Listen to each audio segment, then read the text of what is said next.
are the best partner for doing that in the state. I'm sure we're the best partner for doing that in the state, and I can demonstrate that to you. Beyond that, this is going to be an informative discussion, back and forth, open dialogue. And if you guys want to learn more about us later, that'd be awesome. I could tell you all day. Again, my name is Steve Wilke. There are a couple of other Delta partners here. Todd Hanley is in the back. Wave your hand again. Todd, hey there. He's our design engineer. And behind him is Scott Merrick. Wave your hands. He is one of our project managers. Both those guys also own the company with me. And then we have Julie. Julie, where'd Julie go?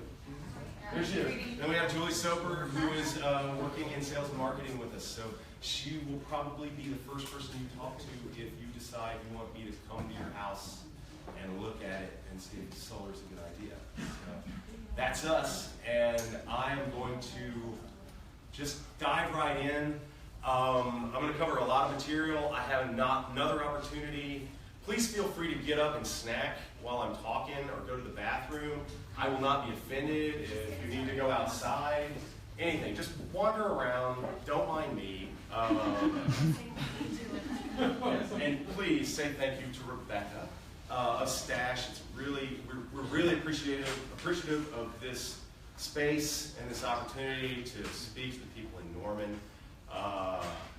And I cannot tell you, I just got chills, I cannot tell you how uplifting it was to see this sort of response that we saw on Facebook. I mean, to see 1,900 people express interest in solar energy, our little event for us talking about it, was unexpected and exceptional and exciting, and it gives me some hope, and it really, it's invigorating for me, and makes me want to work harder to get more solar installed in Oklahoma. The last question before my slide. Is this the location of your office research facility? It is not.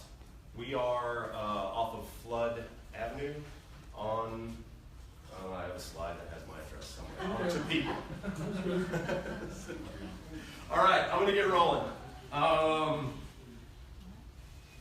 So what are we going to cover tonight, guys?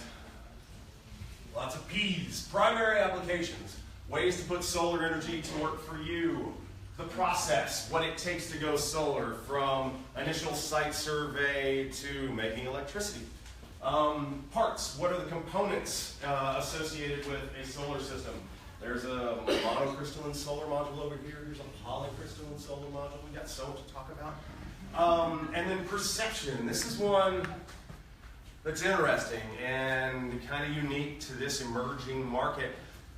A lot of people don't know what they don't know about solar energy, or they have a lot of misconceptions that need to be corrected in order for solar energy to become more widely accepted in Oklahoma. So we're going to get all over those things too. We're going to dive right into primary applications. So from backyard lighting to powering the whole city. Beautiful words. There we go. All right. Portable and mobile applications. So we've all seen little cell phone chargers, little flashlights with solar panels on them, and mobile applications we see often in food trucks, recreational vehicles. This is more of an emerging market as we see lighter weight batteries, emerging market. This is a market that's growing, food trucks and RVs, because of changes in battery technology. Now let's be honest, guys. We've all bought a little solar flashlight or a phone charger, and it's kind of neat, but mostly it's just a novelty. It gets too hot, or you don't want to plug your phone into it and put it in the sun. So I think this can be done right. I just haven't seen it yet. The novelty solar market.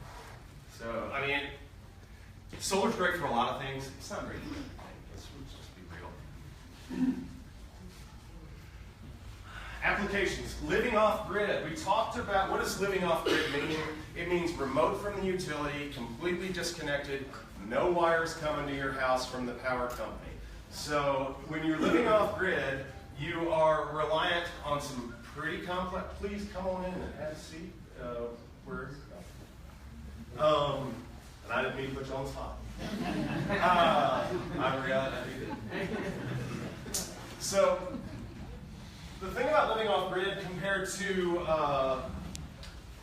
direct utility intertie or being on grid, I'm going to shut my phone off while I'm thinking about it, guys. Maybe you want to turn yours down. Living off grid is a bit more expensive than utility intertied solar because it requires batteries. Batteries add cost and complexity to the system, and they're also a ticking clock lifespan-wise. So the components in a solar energy system are going to last 25 years. Batteries, they're going to last 10 if they're really nice batteries. You might get a longer life out of a very expensive bank, but as a general rule, you're going to get maybe 10 years, and then you've got to replace those suckers again. So batteries going off grid is a neat idea. It sounds really appealing, but it adds initial cost and it adds life cycle cost to using solar energy. It also adds environmental impact. So you are dealing with big chemical batteries of some flavor. It's more expensive. You're not dependent on the utility in any way, so that if the grid fails, you don't even know. And you're certainly capable of having a home that is exactly like the home you have now, but that would be expensive. So what people that live off grid do is they load manage. They find less energy consumptive ways to cook, to cool, to dry clothes, and to heat water. And they really work hard to manage those particular loads, and as a result, you can downsize the system. If you were to use the regular stuff that you use now, you'd pay dearly to do that. So load management is the very first step in going off grid. It's not as common. It used to be the only way you could do solar. And then with the advent of electronics that can tie into the utility grid and backfeed the grid, the use of batteries has faded just because they add cost and complexity. But if you're in a remote area where you don't have access to the utility, or the utility wants to charge you $10,000 for the privilege of sending you a bill every month to get electricity out to your home site, then it may make economic sense to go ahead and add batteries and go off grid.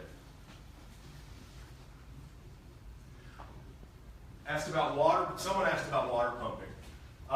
It's a pretty common application for solar energy. I don't know how many of you all are interested in it, so I'm not going to dwell on it a great deal, but this is a really good use for solar, because what we can do is we can direct drive a pump in the ground with these solar panels so that the pump turns on very early in the morning, it shuts off very late at night, and it pumps all day to provide livestock water. You can have some switch to turn it off when you have enough. So these are very simple systems with very low parts count, and they run and they last and they get water out of the ground, and that's what you want to do on a farm, is cost effectively deliver what you need to your livestock, or a ranch rather. So water pumping is one application for solar that I don't know that most people think about, but is something that solar does very well. Residential solar.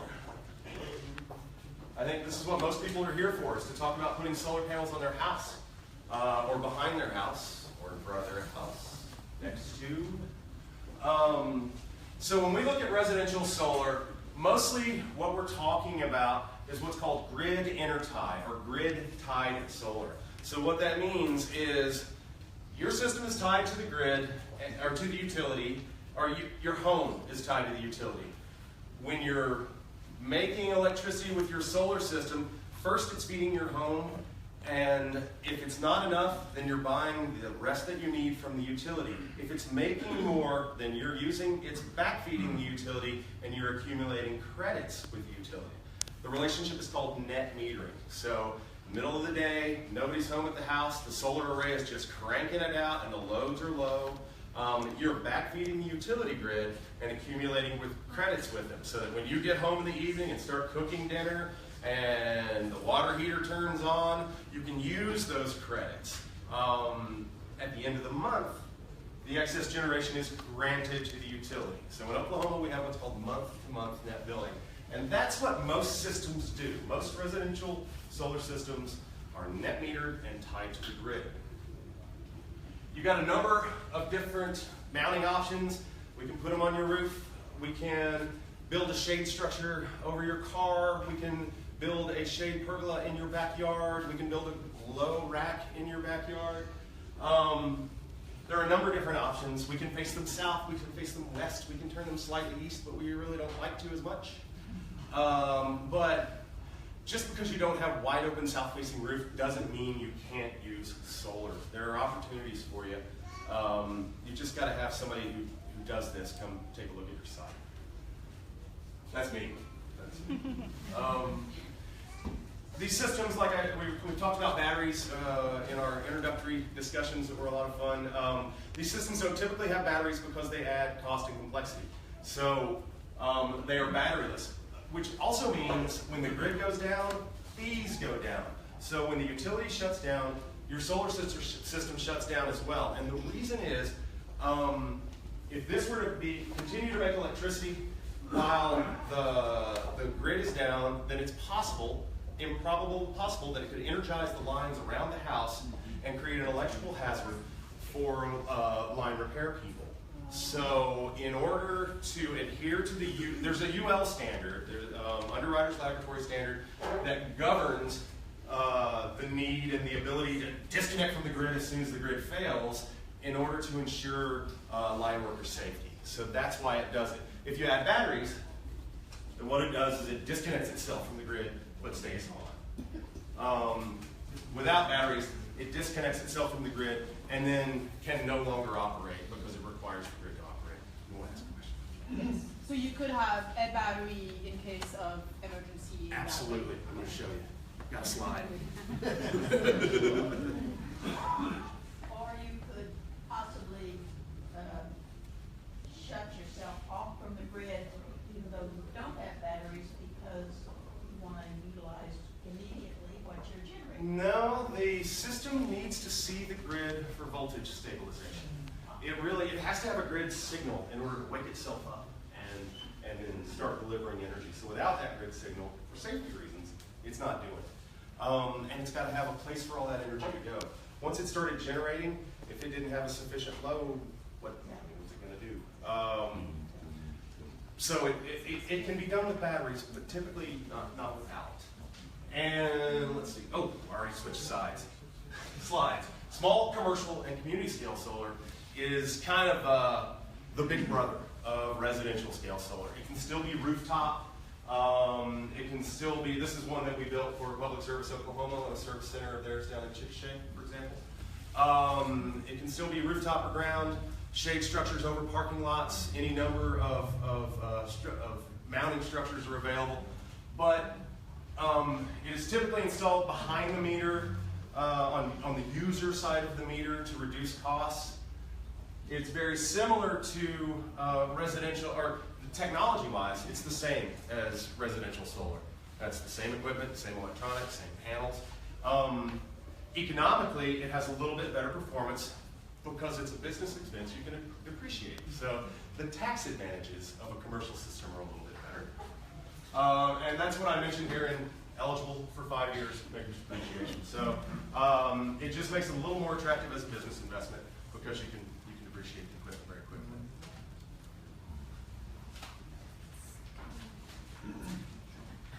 Large commercial. So you're starting to see more of these sorts of installations in the state of Oklahoma. Western Farmers Electric just built one to sell electricity to OEC, Oklahoma Electric Cooperative here. They are generally large fields of solar. They are the people that buy, the people that buy electricity from these systems are utilities. So they can be owned by any individual, but the only people that can buy electricity from them are utilities in the state of Oklahoma. So these are utility scale solar, and they generate electricity to sell into the grid to simply lower grid costs. So they compete with other technologies to sell electricity into the utility grid.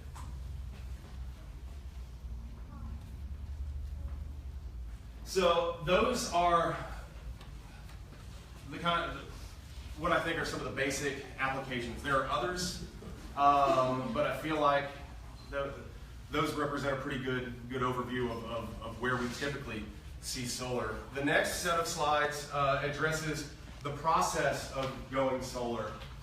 So who you have to talk to and what you have to do. Yes? Hi, if you're connected to the grid and the grid goes down, is it possible to have the battery that you then reconnect to the batteries so that you can collect solar energy through that? Yes. So would this be a reasonable thing for facilities like nursing care or hospitals to have as a backup, that they could actually be collecting some solar energy and then in case of emergency switch to the backup batteries to collect it? Probably not, because of the cost of the batteries. When you're looking at critical loads like nursing care facilities, oxygen machines, things of that nature, you're looking at pretty large, and climate control in particular, you're looking at very large energy consumption. So very large batteries. It is much more cost effective at that scale right now, maybe not tomorrow, but right now, it's more cost effective to use a backup generator. The batteries are just too darn expensive right now. So that's, again, that's why you don't see batteries typically in commercial and residential systems. Now that's going to change. The automotive industry will change that for us, but we're not there yet. So right now, a backup generator is the way to go.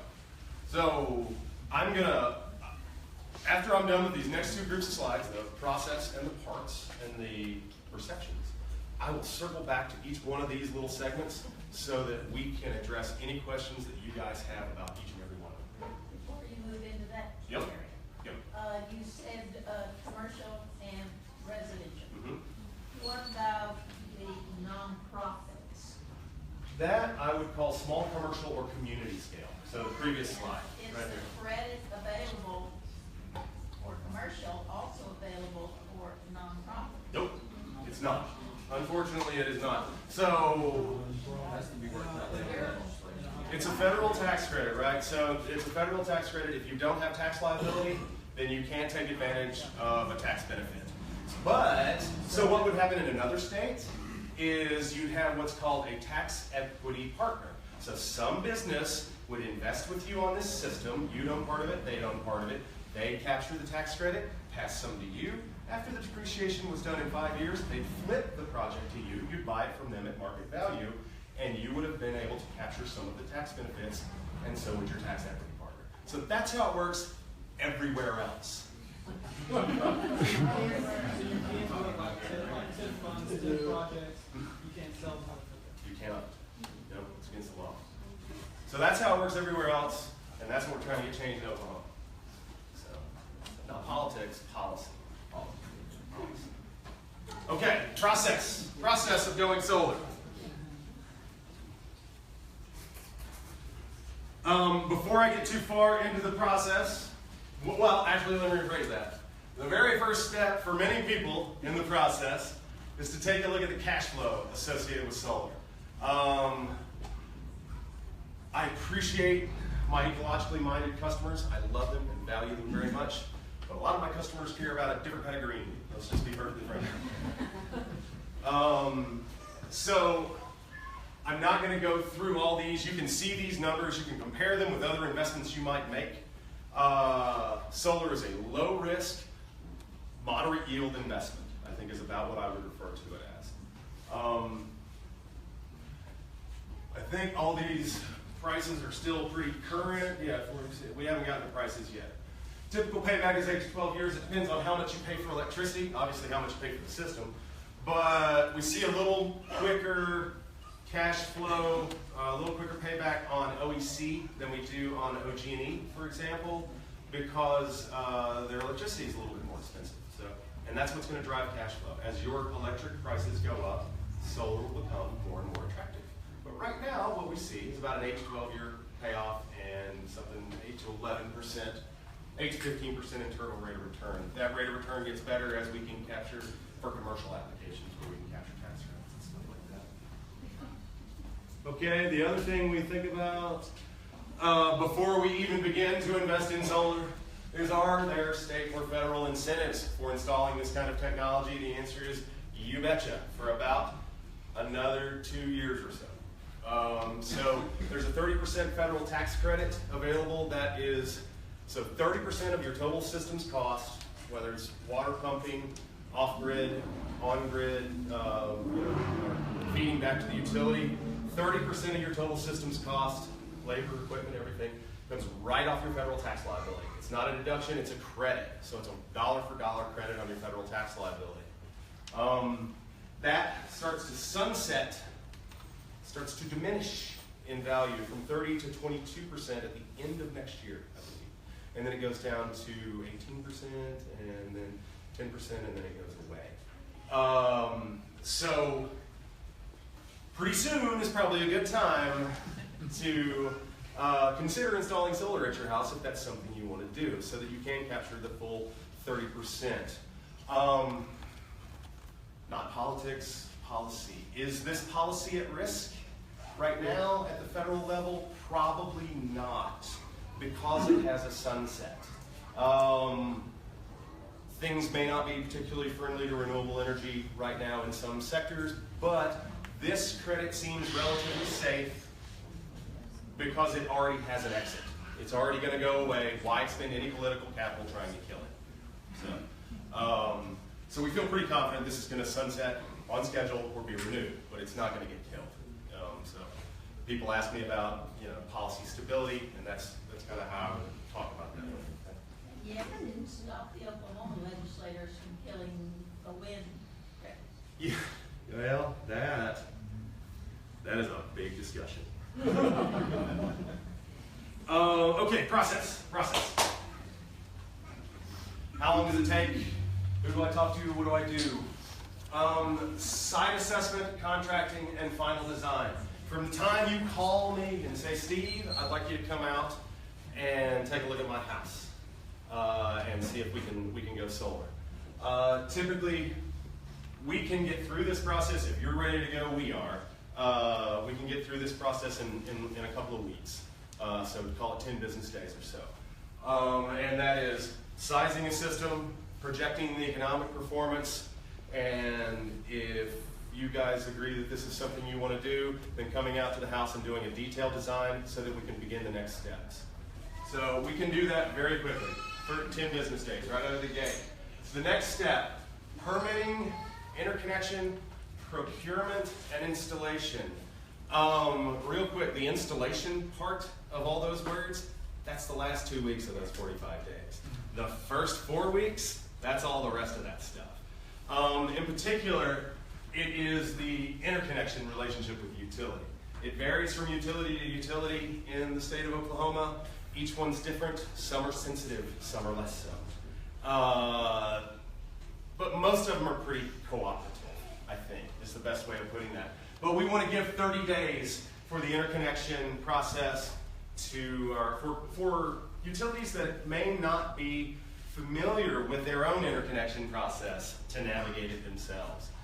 We find that often, like co-ops have documentation for interconnection that they've never read because nobody's asked them to. So now it's an education process. So 30 of those 45 days is going through regulatory process and getting stuff delivered to your house. It's the 2 weeks at the end that we're actually building. And by we, I mean them. My partner. System commission walkthrough, customer walkthrough, why does that take 15 days? I don't know why it takes 15 days. It actually takes 1 day. I'm not sure what I meant by that when I made this slide. I was in a hurry, I guess. So when we commission a system, we are going to communicate with the utility to make sure that we have met all their safety standards, disconnect standards, testing, anything that they want to see, we're going to do that. We're going to make sure it is connected to the monitoring system so that you know what your system is doing and that it's tied to the internet and you can see it on your cell phone and everybody's happy. And we're going to walk you through it so that you can see what the buttons do and tell you what the screens mean and how to run the app on your cell phone so you can see what your system's doing. So that's the end of the process. And then energy production for a few decades afterwards. So, I'll get to components. Speaking of decades afterwards, I'll get to parts and warranties and things like that in a little bit. But let's just continue with the process. Site evaluation. So, Steve, I want to go solar. I want you to look at my house and evaluate it for solar potential. And I would say, Bob, send me your electric bill. Take a picture of it with your smartphone and text it to me or email it to me. Or, what's going to happen after this event is you're going to send it to Julie. So I'd say, Bob, send your electric bill to Julie. And I would get a copy of your bill, and I would take a look at that bar graph on it, and I would know how your consumption varies through the course of the year, and whether you're winter weighted or summer weighted. So I'll know how you heat and cool your house as soon as I see that bar graph. I'll know what your tariff structure is, because I can see how your utility bills you and what numerical designation they've given your tariff. So I'll know exactly how you're charged. I'll know your physical address, so that I can pull you up in Google Earth and start looking at your yard or your roof and using software to try and fit solar modules onto your place. So I will have most of the information I need to start doing what I call a desktop analysis on your site, so that we can get a rough budgetary estimate and see if it passes the lab test with you. What I mean is to see if it meets your economic threshold. If it passes the lab test, if Bob sent me his electric bill and it passes the lab test, after I've done a preliminary desktop analysis, I'll come out to the site and we'll start looking at site challenges. One of the reasons you hire me instead of doing it yourself or hiring somebody that doesn't have much experience, even if they're cheaper, is because my job is risk mitigation. I'm here to keep you from making bad decisions because I've either made them or I've learned not to.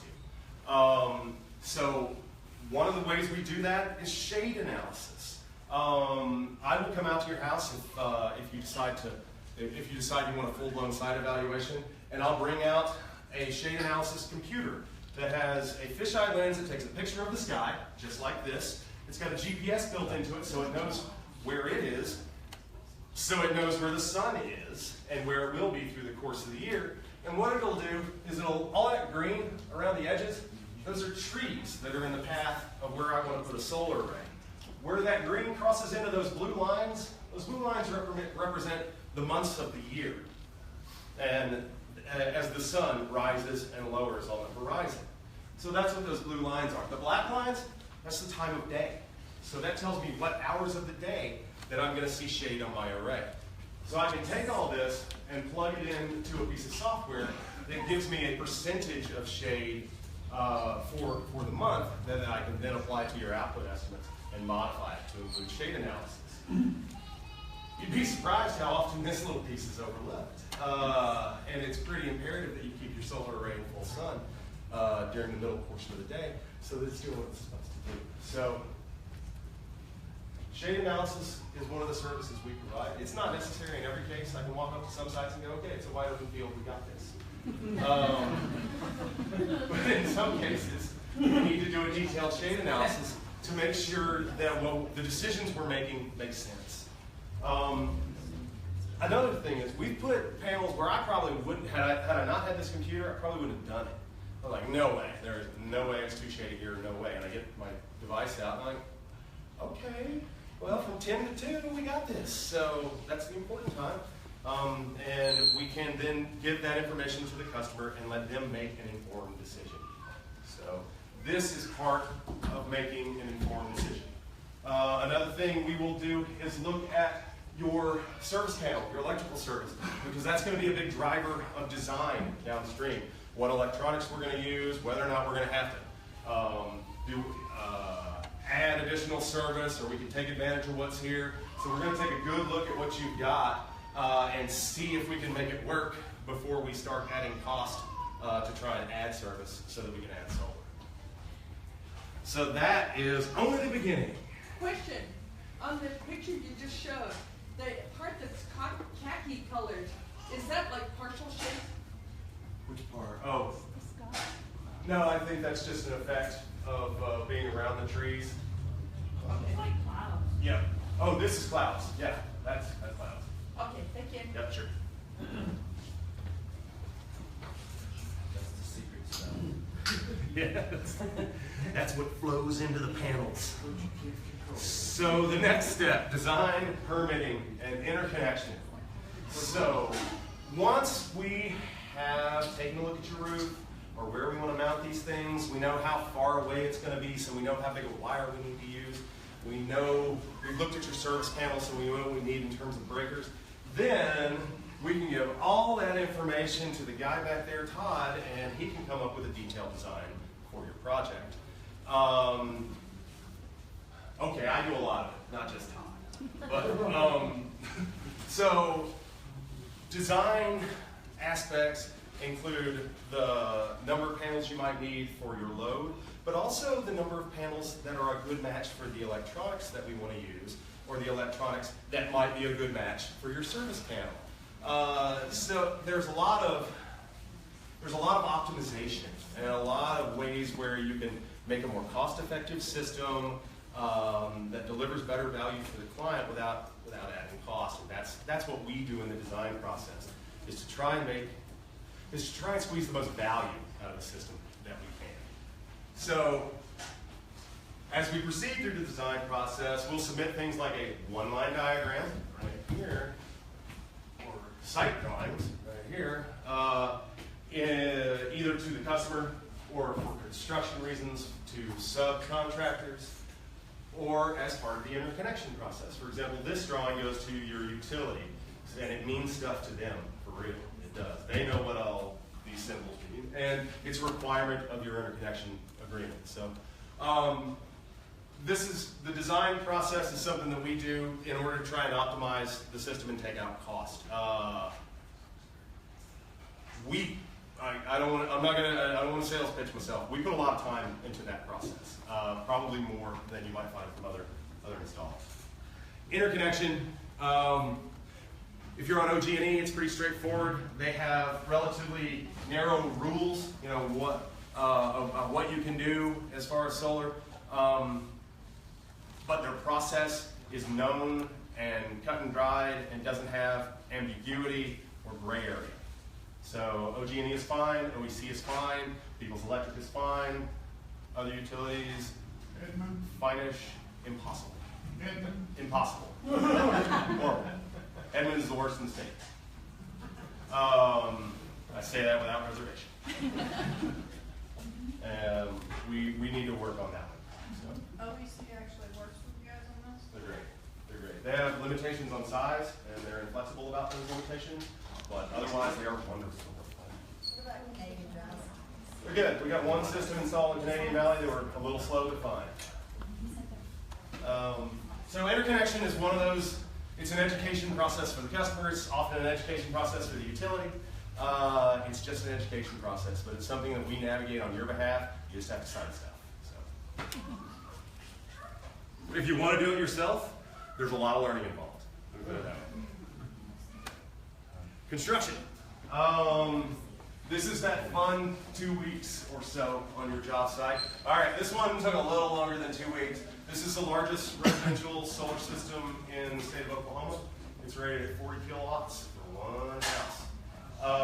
If anybody doesn't have a sense of scale on that, that's about the equivalent of 10 houses worth, or we'll call it 8 houses worth or so. Yes. It's a big house. The guest house is big. The pool is big. The water feature is big. The coconut pond is big. Yeah, it's a nice place. So this is the largest residential solar system in the state of Oklahoma. It's just down the road here. It's in East Norman. So, construction. We either rooftop or ground mounts. Rooftop's probably a little bit faster, but involves people in your house a little bit more, often in the attic and things of that nature. Ground mounts, we trade the challenges of hauling material up to the roof for digging holes and pouring foundations. So they both have their pluses and minuses, and in most cases for residential applications, your installer will be on-site and off-site in less than 2 weeks. If they're taking longer than that, then they're having procurement trouble or something's going on. Or it's a big system. But in most cases, on-site, off-site in just a couple of weeks. There's a lot of prep that goes into being able to do that very quickly. But that's about how long it takes. How long you can expect to have people at your house, I think, is the way of phrasing it. So you've got mechanical construction, that's installing the mounting structures. You've got electrical construction, that's the modules, the wire runs, the inverters. And then you've got any site work that you have to do. It could be excavation, it could be grading, things of that nature.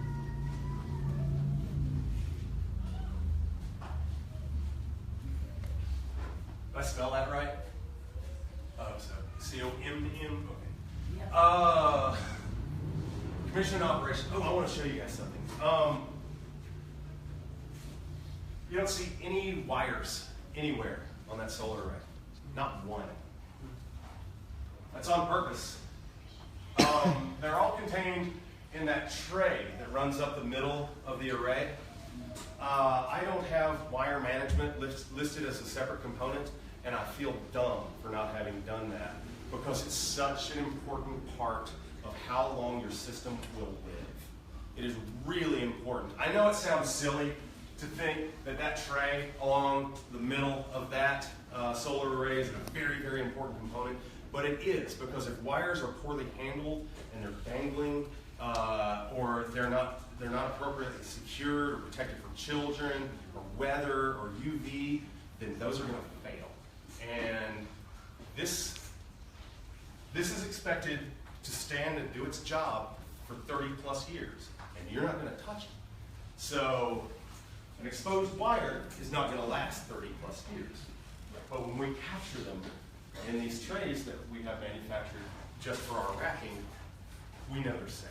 So we had these built for us from by a local machine shop called Jet Black Machine, because we looked at what was available in the marketplace and we're not impressed. And I am lucky enough to have an incredible mechanical engineer as one of our partners. So we designed our own. We meaning him.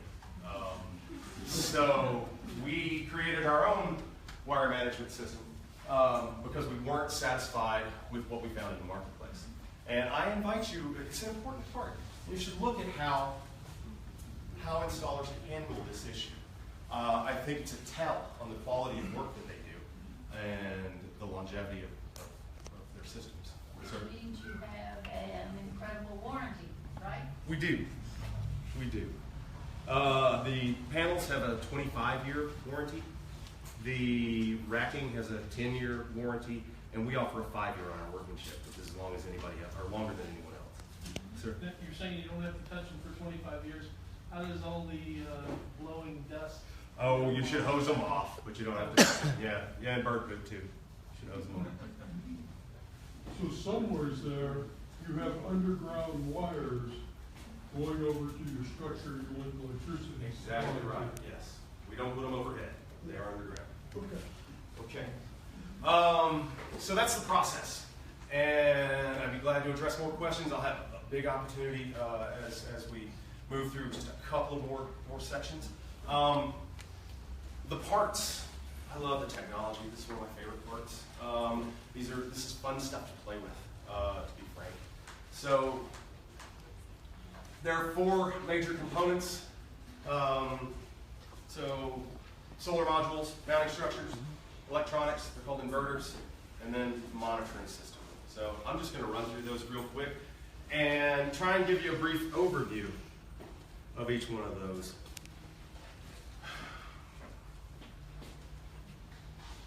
Blue panels and black panels. The distinction at this point in the technology is all but aesthetic. Historically, there were price differences between the two. In the past, poly was less expensive than mono, and mono had higher energy density than poly, but poly had better temperature characteristics than mono. And now the two technologies have come so close together in terms of performance and cost that we are pleased to use both, we support both, and both have very long, strong, insured warranties. And that's something I need to talk about. I'm not going to read all the words. Warranties. People worry about these because they're a long-term investment, and they don't know anything about the suppliers, the companies that make them, or their financial stability or anything of that nature. So what we do in order, I mentioned my primary job was risk mitigation, right? That's really why you hire me. What we do is we use panels, modules. These are called both modules and panels, just so, switching back and forth in my jargon again. We use panels that have what's called an insured warranty. So Canadian Solar, for example, that module right over there, that's got a 25-year performance warranty. So that if that module fails to produce its rated, or 90% of its rated output in the next 25 years, then you will be compensated for the energy that it has not produced, for the energy lost. And if Canadian Solar goes out of business, then Lloyd's of London will cover that insurance, or that warranty, because it's an insured warranty. I believe it's Lloyd's of London is the insuring body. So what happened was solar panel manufacturers want to capture big market share in utility projects. And they can't do that if they're a new supplier because they're very high risk. So they go out and they buy an insurance policy on their product line from Lloyd's of London, and they say to the project developer, hey, if our panels die, you're still covered, you'll still get paid. And then they become part of the supply chain for these multi-million-dollar projects. So that's where those warranties came from, is people trying to buy down risk so that they can become vendors for projects. And then homeowners benefit from those policies by using the same product lines. So that's kind of how that came to be.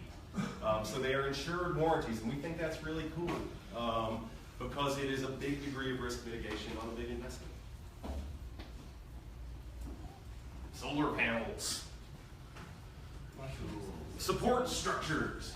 This is something that Todd and Scott put together just a few days ago. This is a parking canopy out in East Norman. So I believe there's not going to be an electric car. Rather, I believe it's a Ford King Ranch that is going to be parked underneath it. Hang a solar panel side of a pole, or shade structures. We really like the shade structures because two things we need in Oklahoma are solar powered and shade. We think they make sense and that they add value. They don't add a lot of cost to raise the array up. And we've got some bigger structural components and foundations. Sorry, I'm going to dry. Wine drink. So getting the array up in the air where it can do something else doesn't add a lot of cost, but it adds a lot of value.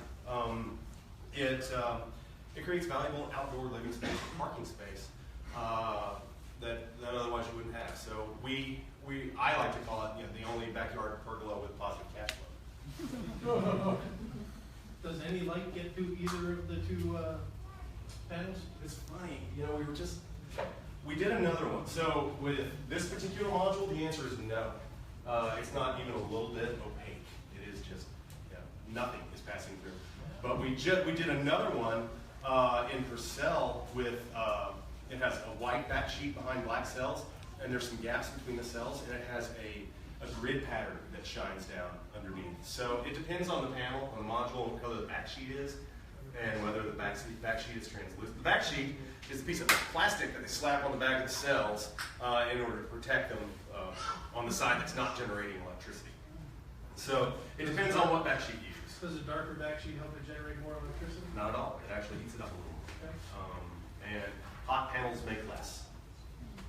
So, to that point, the shade structures that are standing out here, do they get better airflow and a little better performance than they would if they were sitting on top of a roof or a hot area? absolutely. Good question.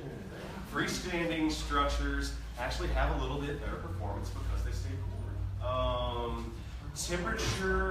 As temperatures go up, solar performance goes down. That's called the temperature coefficient of solar modules. And some are better than others, but fundamentally, as it gets hot, they start leaning over and producing off peak. The best production months are when it's cool and sunny, April, October. It's when it's cool and sunny, not when it's hot and sunny, is when you're making your most energy per rated watt. How about cold? Not something we suffer from here, really. They're not sensitive to it. Let's see, any other questions about structure, shade structures, support structures? We have a question on the temperature. Yes. Is there a industry standard on the rating, or is that open to manipulation, marketing, and stuff like that? There is an industry standard on the testing and rating. So one is like the other when you are comparing one module to another. So yeah, the temperature coefficient is a real number. I know what you're saying, but like comparing wind turbines. Yeah. Inverters. What about printed modules? Pardon? Printed modules, ones that are printed. No, I've never seen one commercially available. Okay. Yeah, and we see a lot of that too. We see a lot of some cool articles about the next thing in technology, and it's interesting. Like thin film solar is going to be just put every other company out of business. Well, it kind of came and went, and the same traditional solar panel manufacturing technology is still employed. So there's often a lot of hype, the next best thing, and we are very conservative. Did I mention my job was risk mitigation? We're very conservative in the way that we select components for our customers. We want to see thousands of units in the field. We want to see field history. We want to see warranty claims. Because it's our job to protect you guys from just being enthusiastic and buying the next great thing. Our job is to say, okay, let's take a look at that and see if it makes good sense. It's safe, wise. So that's what you call it. I get excited too, don't get me wrong. Well, you've got to temper it with an understanding of the technology. The inverters, that's what I'm talking about here. This is the device that takes direct current. So it takes the power that comes out of the solar panels and it conditions it into utility grade power. So it conditions it in a way that allows it to feed your loads or to backfeed into the utility. So that's fundamentally, in a very simplistic way, that's what this box of power electronics does. It conditions power so that it can feed your household loads or backfeed the utility. So there are a lot of different brands out there with a lot of different claims, and we've been using inverters for 20 years. Give me a sec, sir. We've been using inverters for 2 decades, so we've got a real good feel for what lives and what doesn't, and what works and what doesn't, and what blows up and what doesn't. And we've used a couple of different brands over the past 5 years and have settled on one manufacturer, a company called SolarEdge, because they build beautiful equipment that works every time and that provides the balance between cost and shade mitigation and performance that we're looking for. So we've looked at a lot of them.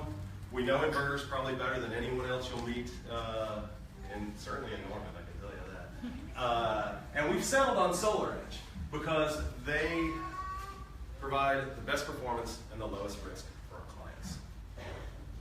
Now the inverters are, what else do we need to say about inverters? The efficiency rating of SolarEdge in particular is 98.8%.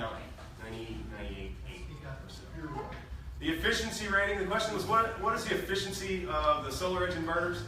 And they're 98, 99% efficient. They're incredibly efficient. They're not losing anything in heat. So they don't take a lot of losses in delivering energy to the grid. Sir?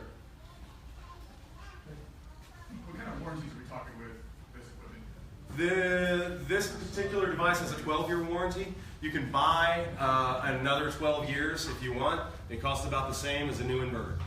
So we typically just go with the 12-year warranty. Monitoring. This historically was not. Yeah. Did you say that the power coming from the OG&E is in fact direct current that need to be converted to AC? I did not say that. The power coming from the solar panels is direct current and gets converted to AC, alternating current, and then bucked or boosted, depending, and then conditioned to utility grade. Let's see, monitoring. Monitoring is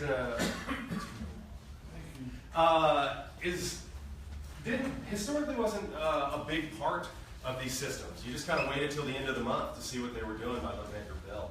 And that has changed dramatically in the last few years, so that companies like SolarEdge provide monitoring just as part of the product purchase. So what I mean by monitoring is you can look at the performance of your entire solar system on your cell phone. You can look at daily performance, you can look at monthly performance, you can look at annual output. Not only can you look at the performance of your entire array, you can look at what each individual panel is doing. So you can see the ones on the top row are a little bit hotter, and so they're not running quite as well as the ones on the bottom row, which are a little bit cooler. You can see the output difference from module to module, from one panel to the next. It's very high resolution monitoring. That's great for us, because if you got a problem, it'll tell us before you know. This monitoring system can send us a text message that says, something's not quite right here, will you come take a look? And we can take a look and see what's going on with your system, well, unless you're watching it, before you have to address it. So systems monitoring not only gives you visual feedback on the performance of your system, it lets you know how it's doing, how it's performing economically, what it's doing for you, but it also lets you know if there's a problem, if the grid shut down for some reason or was outside parameters or something. So if you've got one module that's coated in bird poop and is underperforming, it'll tell you, or it'll send me a text message. It'll also, if we've got two systems in the same area on our network, it'll compare the output of those systems to each other and tell us if there's something wrong with one. So that monitoring is really valuable for us in terms of providing you guys with post-sale support. But it's also a real good way for you to understand what your system is doing and to see the value that your system is providing. Do you charge for that support? No, we don't. It's part of what we do. Is it a SolarEdge product? It is. Yeah. All of the monitoring is SolarEdge. How hard is it to change out if one of those panels go down and you got to change it out? Like, how hard is it to swap it out? Or what do you do? Which you mean the solar modules? Yeah, some modules, yeah, there's one that's really just not performing. We can take them out individually typically, so it's not a big deal. We can pop one out and new one in. You don't replace the whole wire and that goes all the way Nope, we down. don't. We can pull the module out and put a brand new one in its place. And something cool about SolarEdge, that's a good point. So say we put up a bunch of 280 watt solar panels on your roof, and something happens to one of them. A rat chews the wires or something like that, and something happens to one of them. We got one dead 280 watt panels, and we got to go look for a new one. We go, well, heck, we can only get 290s now. The technology has gotten a little better. It fits in the same place. It looks the same, but it's 290. If we were to tie that into a system that wasn't SolarEdge, then we'd have some challenges, and we might see a diminishing output of that 290 watt panel.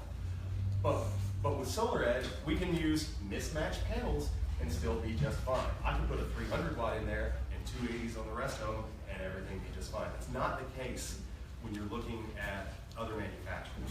But SolarEdge has that ability to integrate mismatched modules. Other micro inverters? Not exactly. They have, real quick sidebar, they have a DC to DC converter on the back of the module, and then we do all the inversion.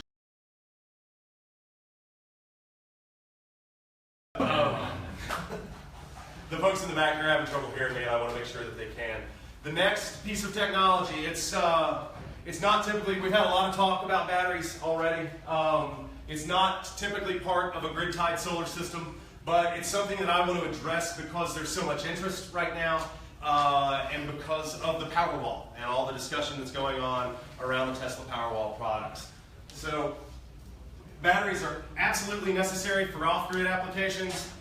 Batteries also have value for on-grid applications in that they can provide backup power.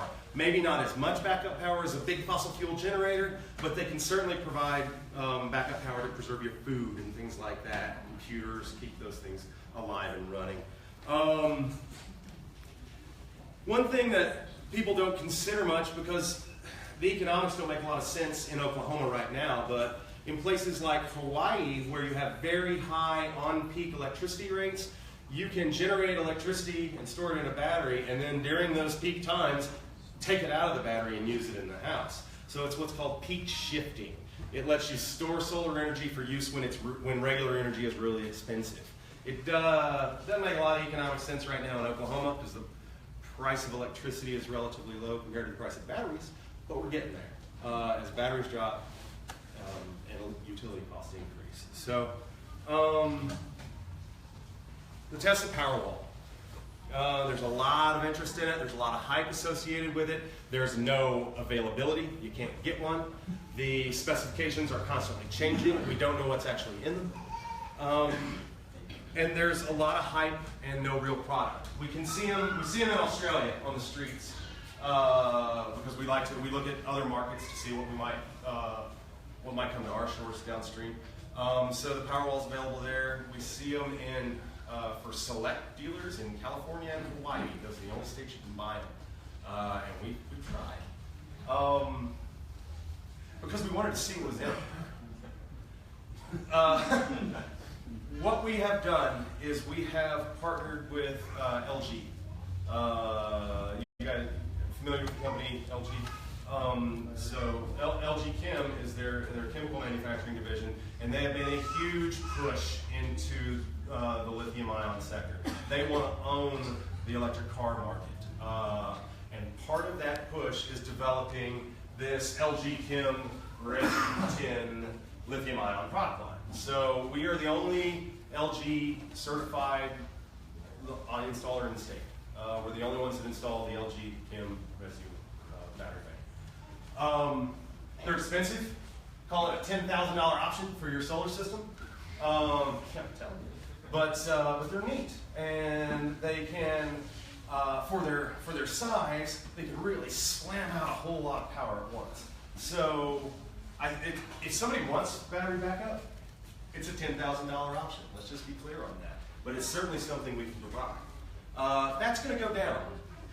As electric cars become more commonplace, they will have battery banks that are no longer suitable for mobile applications that have to be lightweight and handle real deep discharge rates, but they'll be perfectly suitable for stationary applications, where you can use a bigger battery bank and only partially discharge it and use it a little differently than you might use it in a car. So as those battery banks, those battery fleets age out of mobility, they will become available for stationary applications, and the price is going to nosedive. Mark my words tonight. Watch and see. Residential batteries are going to take a nosedive in price. And people are going to go, why would I buy a Powerwall when I can get this one built out of used GM volt batteries for a third of the price? So that is what I expect to happen in the battery market. But if you want them right now, it's a $10,000 option. So one second, do I have to cover anything? Battery market changes. We do offer other battery technologies. If you're doing off-grid, lithium-ion is brutally expensive in first costs, but it makes good sense if you're going to cycle the batteries every day. But there are other cheaper battery technologies if you need a little bit of energy off-grid, and which technology will be a function of how you want to use that battery. So it'll be application specific. So if you just wanted one for battery, for backup, for like when the grid goes, it goes.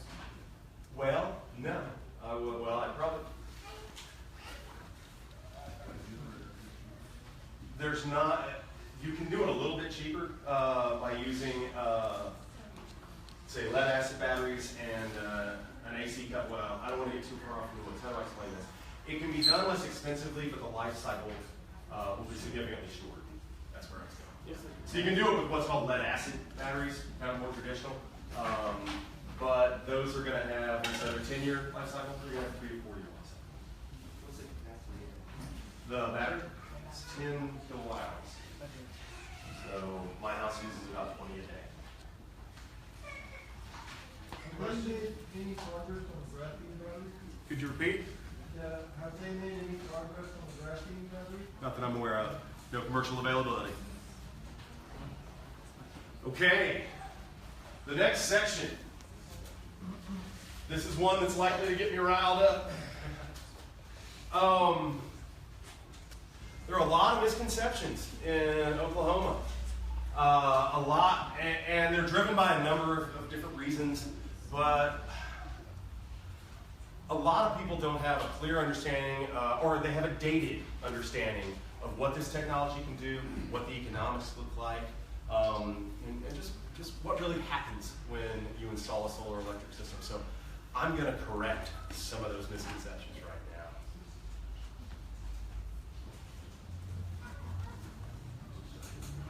Solar energy is just too expensive. It's not a good investment if you live in Oklahoma. Au contraire.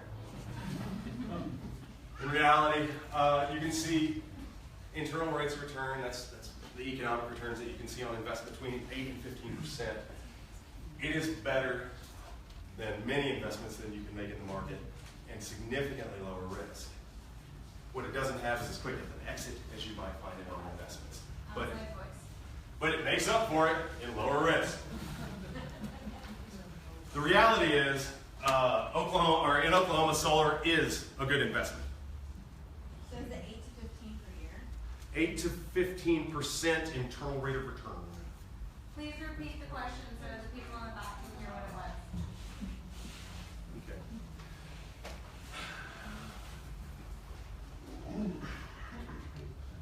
I've been told this many times, that solar systems are like a pool. They're nice, they're cool, they're neat, they're great. They just don't add any value. They're just, I'm going to get granite countertops. The solar panels don't add any value. So here's reality, folks. Study over 23,000 homes in 8 states showed that solar increases the value of your home by an average of $3 per watt. So let me tell you something about that. The installed cost of solar, give or take, roughly, is about $3 a watt. It's about $3 a watt to install solar. It adds about $3 a watt to the value of your home, and once you capture the tax credit, your out-of-pocket is $2 a watt. So solar adds more value to your home than you pay for the system.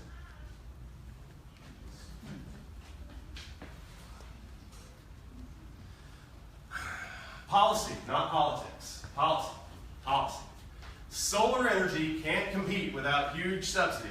It wouldn't even exist if it didn't have huge subsidies in order to prop it up. This one makes me mad. If we agree that tax breaks represent subsidies, and I'm fine with doing that, then solar enjoys a slightly less attractive tax environment than natural gas.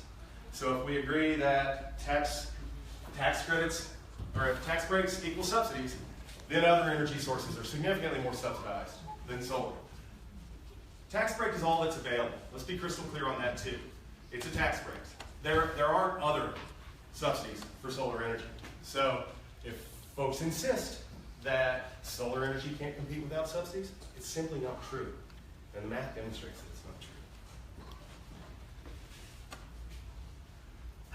Another one makes me mad. You guys ever heard this one?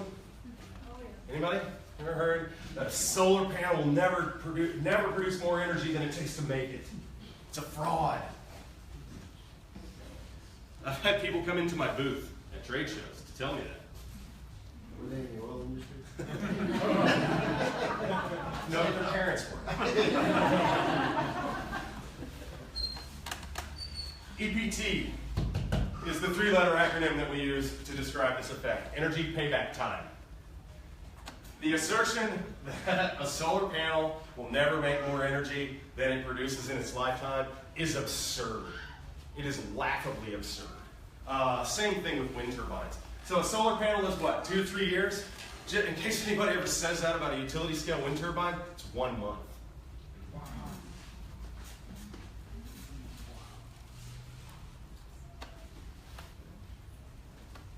Nobody can believe you, Steve. If it was a good idea, you'd see it everywhere. What are you even talking about, man? You're just a zealot. That last part's true.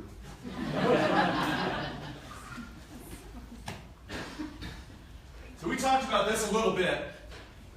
There's a reason that we don't see the mass deployment of solar.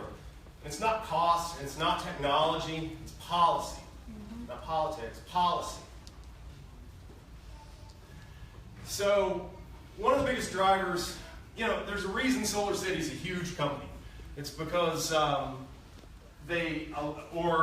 a reason, let me back up, not just Solar City. There's a reason third-party financing is one of the biggest drivers in solar energy in the marketplace. What that means is somebody else owns the solar system on your roof, and they sell you the electricity from it at a rate that is lower than you would buy it from the utility. Third-party financing. A third party owns the solar system, they sell you the electricity. That's what that is. That's against law in the state of Oklahoma. And it's one of the biggest drivers for active solar markets in the United States. We can't do it. So like I said, if I wanted to go to the Unitarian Church here in Norman and I wanted to put solar panels on it and give them the electricity for free, and all I wanted was the tax credit for that system, that's against the law. So we have policy that really limits, not the technology necessarily, but it limits the way that we can do business in the state. And that policy protects utilities, just to put it right out there. It protects utility investors at your expense. Hey Steve, a question. You mentioned earlier that there was a limit per month, and you could like buy back minutes, whatever. You can't compile energy. Is that correct? Yeah, we don't have. We have what's called month-to-month net metering in the state of Oklahoma. So what that means is if you make a lot of electricity that you can't use at the end of the billing period, it's granted to the utility. So in other states, you have what's called annualized net billing. So if you make a lot of electricity in April, you can use it in May. If you don't use it in May, you can use it in June. So what that does, annualized net billing encourages larger systems because you can take your high production months and carry them over to your high load months. Larger systems helps drive down peak loads and drive down utility costs for everyone on the utility, so it's good for everybody. Is there a 1-to-1 ratio though? Is it, if you produce 1 kilowatt hour, can you get 1 kilowatt hour back? It is a 1-to-1 ratio. Okay. It is, but no rollover. Even in Norman with OG&E, if you do have the time of the day pricing, yep. So you buy your electricity between 2 and 7 at a higher rate. Do you sell that electricity back at a higher rate or at the lowest rate? If you generate on peak, it is applied to your on peak first. Oh, wow. So they can meter when you're producing. They'll apply it to the on peak first. If you have extra on peak left over, they'll apply to the off peak, but not outside the month. Okay. Thank you. Okay, third party financing. We've had a conversation about this briefly. Solar panels can't stand up to hell. People in Oklahoma are rightfully concerned about this. I think that's legit. I really do. Reality. UL 1703, like you guys care about the number, covers hail resistance for solar modules sold in the United States. They take a big steel ball and they launch it at a solar panel to see if it'll be fully functional after impact. What they're doing is simulating 2.5-inch diameter hail at terminal velocity. That means as fast as you can get hail, as fast as hail will go. 2.5 inches in diameter, slams into this panel. So if you've got hail doing that or worse, you're worried about more than your solar panels. Does that standard only cover functionality and not aesthetics or weatherization of the panels? It does not. It is only functionality. Is solar covered by insurance companies? It is. Typically as, what I think the word is appurtenant structure. Insurance, somebody help me out. Just like an outbuilding.